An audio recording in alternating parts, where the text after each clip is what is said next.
sometimes you really need to just stand there and let God enter you during worship service. Because if you've never, there's this feeling sometimes when you're in worship service and you're praising God, and there's this feeling that comes inside. It's like a big burst of energy, and you just want to cry sometimes. I know it sounds really cheesy and really stupid, but it's not. It's not stupid and cheesy at all. It's something that is so personal, and it's so deep inside of you. And it's something that you can't feel unless you have that personal relationship with God. And that personal relationship with God goes so much farther than just knowing who He is. It goes so much farther than just Bible class and just going to church and just hanging with your friends during youth group. It is something so deep inside, down inside of you, that you really need to announce it. Sometimes, like today, what I'm doing, you need to push everything aside. You need to push the track meet tomorrow aside. You need to push the test that you have tomorrow in the morning aside. You need to push, sometimes you need to just even push your friends away. Not like personally, but just like in your mind. Just like push away everything that they're saying and just sit down and listen to God.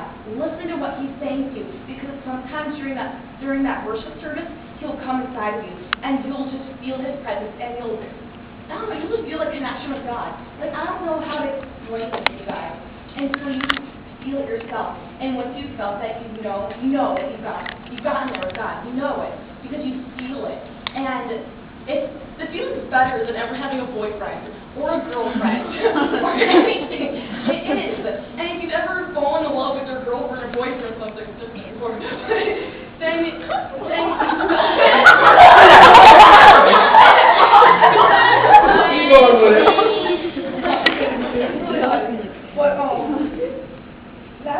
that feeling that you get is nothing compared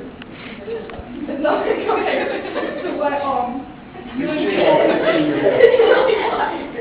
is nothing compared to what you're going to feel with God. And you'll never guess what it feels like to come inside your worship. So I'm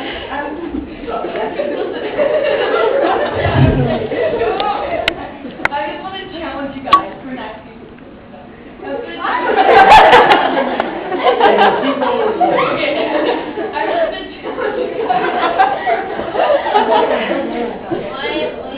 just want to challenge you guys for next week's service to let that happen to you guys. I want you to go through this week. I want you to push everything aside, and I want you to listen to what God is saying to you. Because even if you don't think you have a relationship with God, you can. And God really is trying to speak with you. Because there was a point in my life when, it wasn't that long ago, a few years ago, when I really didn't have a relationship with God. It was like in 5th grade. I went to a Christian school. I didn't care about God. I knew who He was, but I didn't care about school. I didn't care about anything. And that's something I've never told anybody, but I'm telling you guys today, I never had that personal relationship with God. And it wasn't until I entered 6th grade with Mr. Russ that I learned who God really was and what God can really do in my life. And when it came to 6th grade, my dad had those 2 heart attacks. God really tested my faith. That is when my faith was pulled and pushed, and that's when I finally got my first relationship with God. And then this year, I've been really grown close to Him, and worship has been that one thing that just brings me and God so close together. And that's that one thing that brings so much peace to me. Today, when I worship in the worship service, last week and the week before, it brings so much peace to me. And it just sets everything